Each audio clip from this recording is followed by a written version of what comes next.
As the major parties urge the voters to elect a majority government, the Greens are making the case to keep their party in the balance of power in the Senate. To discuss the possibilities, I spoke a short time ago to the Greens leader, Milne.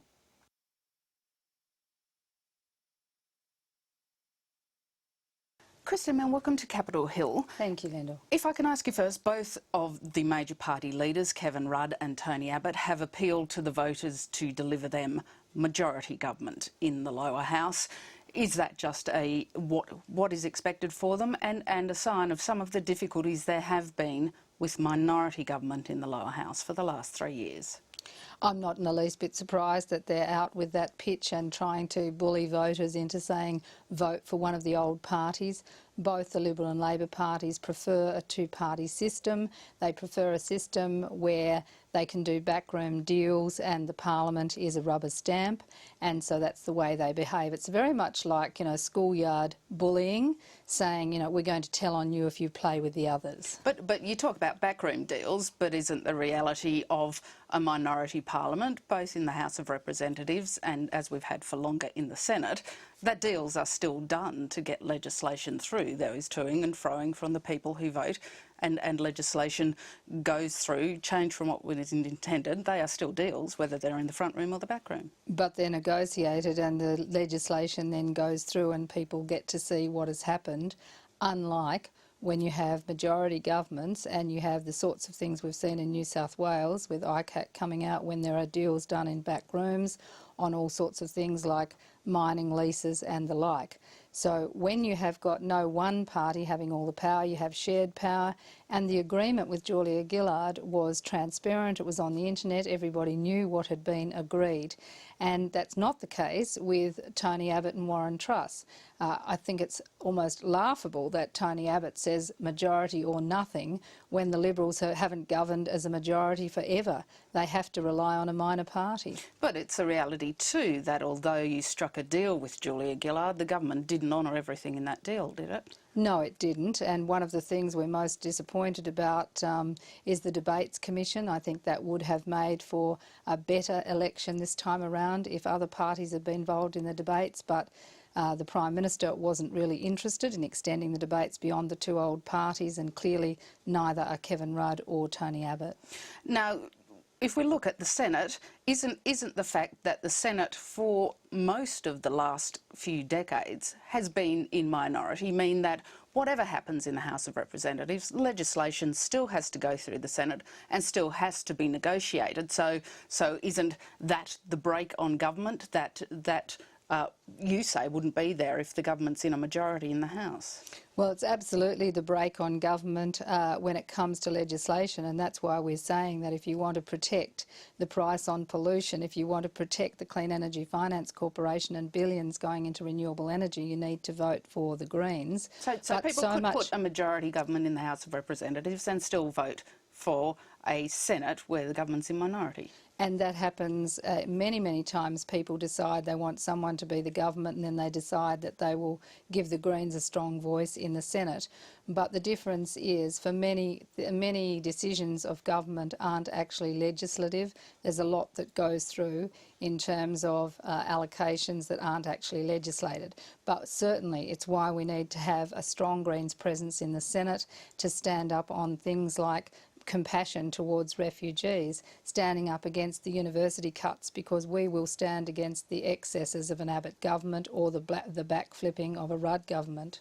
Is there a chance that you may lose two of your senators? There's been lots of speculation about Sarah Hanson-Young in South Australia and Scott Ludlam in Western Australia. Are they the two Senate seats you're most worried about?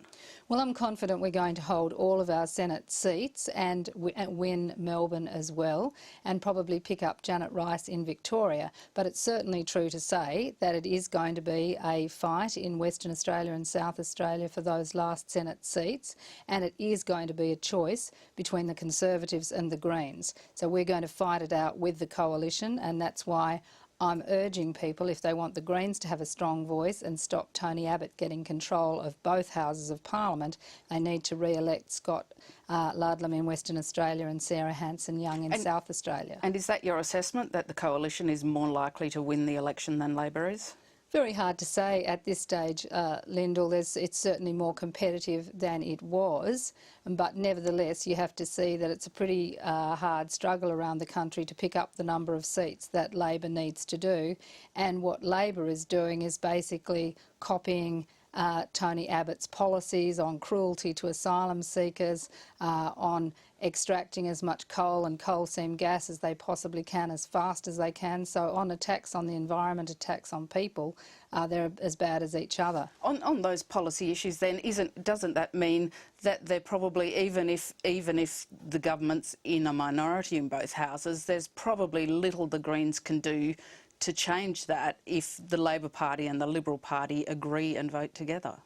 Depends entirely on the makeup and who becomes government, but I would expect that in the event Labor ends up in opposition, then the Greens will shame them into holding the line, particularly on higher levels of ambition on carbon, for example, on acting on climate change, and certainly we will be pushing them hard on reversing the cruel policy they have on refugees. Although Tony Abbott has the same hope that if he wins he can shame Labor into repealing the carbon tax legislation. And that's why you need the Greens there, because we absolutely will stand up for strong action on climate change and protect the carbon price, and then Labor is going to have to make up its mind whether it's going to sell out again on climate change, as Kevin Rudd has done before, or whether they're going to stand up. There's been, at the heart of the political debate today, has been a debate over the economy, over interest rates and economic growth. Interest rates have fallen today. Do you see that as a good thing to help home mortgage holders, or a bad thing because it is a sign that the economy is not growing as strongly as some may like? Well, I think it's a good thing, and I would like to think that the banks, the big banks, would pass it on in full, and that has always been the Greens' view. Whilst the others will talk about that, we actually have legislation in the Parliament to say that they must offer a product at the rate at which the Reserve Bank sets it. So we're prepared to act on that, but I think it's a good thing. But it's ironic that you hear Joe Hockey talking about transition in the economy, and same with Kevin Rudd. In 2006, when Peter Costello and John Howard completely blew the absolute boom dollars, I never forget it, manna from heaven, rivers of gold, as they gave out the benefits of the boom in middle class welfare and tax cuts, and they did not invest in the infrastructure that would have started the transition. So they are as bad as each other on that. If I can ask you one final question on the question of the economy, how fast do you think the economy can grow? Is it your position that there should be some brakes on economic growth because that carries its own costs in the environment? Well, we're saying, as in fact most of the business leaders around the world are saying, that economic growth has to be decoupled from resource extraction. The Greens have been saying that for a long time. That's why you would invest in universities, research and development. Today we were out announcing that we want to bring forward high-speed rail in Australia to invest in the kinds of infrastructure you need for the 21st century.